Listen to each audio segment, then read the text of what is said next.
Jerry Mander, I live in San Francisco. I'm the president of the International Forum on Globalization.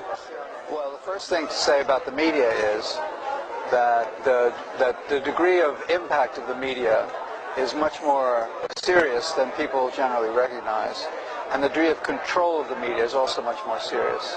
And I'll give your viewers one important statistic, which is that 7 corporations control all of global media.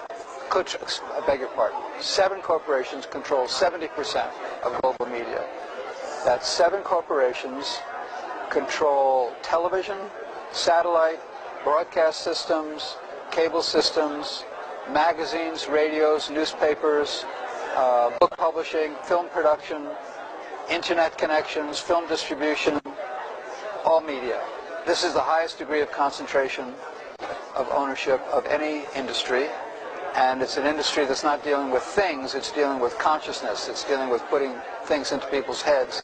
And that is how people get many more of the ideas and worldviews that they carry around, whether it's about how to live their lives or what fashions to wear or what to eat and what values to have with food and what makes sense in order for them to live their lives. And this is, I think, a disastrous situation.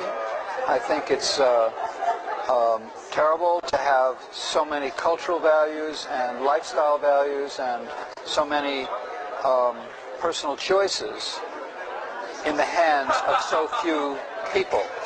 Now, the 7 corporations are Fox News, Time Warner, Disney, Sony, Bertelsmann, Viacom, and General Electric. And those 7 corporations, all of them know each other, are all controlling everything or a gigantic percentage of what people receive and learn about, and it's a very serious problem. In the United States, the average person sees 30,000 commercials every year, 30,000 repetitions of exactly the same message, which is to say, do this, do that, go buy something, this will make your life better, you'll feel better, you'll do better, and so on, and using very, very powerful interventions technologically in order to achieve that. I don't know how many commercials the average person sees in Japan, but I think it's comparable. I know the average Japanese watches more television than the average American, and it's about 4.5 hours per day in Japan. I'm not sure the latest numbers, but 4.5 hours per day means that the average Japanese person watches more television than they do anything else except going to school or sleeping or working. During that time, they see a lot of commercials about commodities, including food as a commodity. And the commercials are telling them that something is valuable or nourishing or tasteful without explaining very often what the extreme negative side of that is.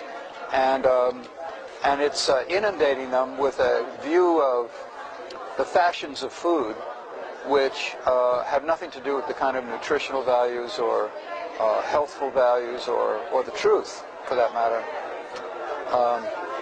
that would really inform their lives. Now, particularly egregious is the way advertising is directed at small children, because in the United States, again, I don't know the numbers in Japan, a huge amount of advertising is directed at children under the age of 6. Telling them to tell their parents to buy them sugary foods that are not good for them. And there's no way of stopping that, and it's an extremely serious problem. So why are these corporations, they're trying to sell these food if it's not nutritious? Well, because they're operating on a hierarchy of values that has nothing to do with values that we think are good values. They're operating on profit and growth as their primary values, and if they don't grow and profit, then they're not viable as corporations. So they're totally not interested in what true value is about. They're only interested in it's only self-interest. So when they speak about health or nutrition, it's usually just from a public relations point of view. It may have nothing to do with what's true about the food, unfortunately.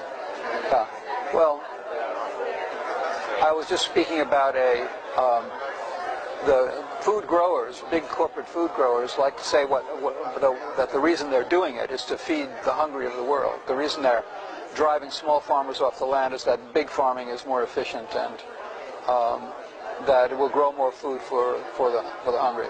That's a complete lie. Actually, they're not growing food for the hungry. They're growing luxury crops for export, and meanwhile they're driving people off the lands who used to be food-growing peoples, feeding their families and their communities, and more they're not being able to do that. And as they get driven off their land, that increases hunger. And recent statistics quoted in the New York Times just a few weeks ago assert that the amount of hunger at a time when world wealth is increasing, that's to say there's a greater amount of activity, commercial activity than ever before, the amount of hunger in the world is rising exponentially. I forget, it's about 10% higher than it was only 5 years ago. And especially serious is the problem of what's happening to small children. So the hunger situation is very, very grave. And the industrialization and globalization of food production is a very major reason why that's true. Thank you very much. You're welcome.